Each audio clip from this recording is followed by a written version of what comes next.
வீட்ல எல்லா பெரியவங்களும் சொல்ற ஒரு பொதுவான வார்த்தை, "சாப்பிடும்போது எதையும் யோசிக்காம சாப்பிடு" அப்படிங்கிற வார்த்தை. ஆனா நாம என்ன பண்ணுவோம்? உலகத்துல இருக்கிற எல்லா கவலையுமே நம்மளுக்கு சாப்பிடும்போதும், தூங்கும்போதும் மட்டும் தான் வருது. என்ன பண்றது?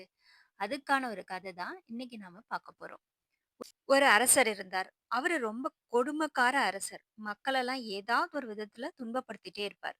ஒரு நாள் ஒருத்தன கொண்டு வந்து அரசர் முன்னாடி நின்னுட்டு, "அவன் தவறு செஞ்சுட்டான்னா, அவனுக்கு தண்டனை குடுக்கப் போறேன்" அப்படின்னு சொல்லி வந்து நின்னார். ஆனா, அவன் தப்பே எதுவும் செய்யாதவன். அவங்க உறவினர்கள்லாம் அரசர்கிட்ட கெஞ்சுறாங்க. "அவன் தவறே செய்யல. அவன விட்டுருங்க" அப்படின்னு சொல்லி கெஞ்சுறாங்க. அன்னைக்கு என்ன குணமோ தெரியல அந்த அரசருக்கு. "சரி நான் உன்ன விட்டுடுறேன். ஆனா ஒரு நிபந்தனை. நான் உன்கிட்ட ஒரு ஆட்டுக்குட்டியும், அதுக்கு 1 மாதத்துக்கு தேவையான தீவனத்தையும் குடுத்துடுறேன். அதாவது சாப்பாடையும் குடுத்துடுறேன்.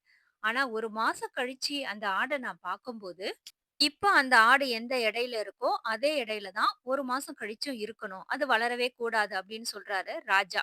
இவனுக்கு ஒண்ணும் புரியல. அது எப்படி வளராம இருக்க முடியும்னு திரு திருன்னு முழிச்சுக்கிட்டு இருந்தா.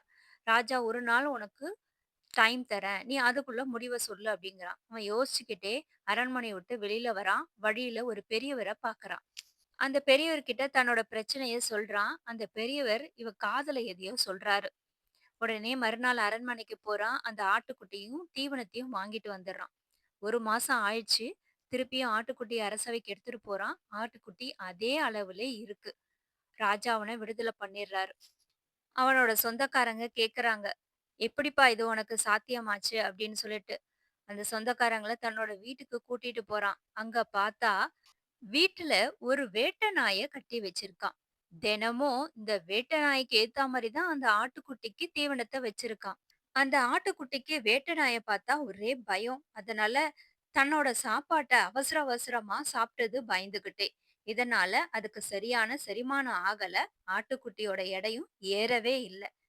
நாமளும் இந்த தப்ப தானே செய்றோம். சாப்பிடும்போது அவசர அவசரமா சாப்பிடுறது, இல்ல எதையாவது யோசிச்சுக்கிட்டே சாப்பிடுறது. அதனால தான் நம்ம எவ்ளோ சத்தான சாப்பாடு சாப்பிட்டாலும், அது சரியா செரிமானம் ஆகாம, போதுமான சத்தும் நமக்கு கிடைக்கிறதில்ல. இன்னையிலேருந்து நாமளும் கவலைப்படாம, எத பத்தியும் யோசிக்காம சாப்பிடலாம். சரின்னா, சரின்னு கமெண்ட் பண்ணுங்க, லைக் பண்ணுங்க. நன்றி.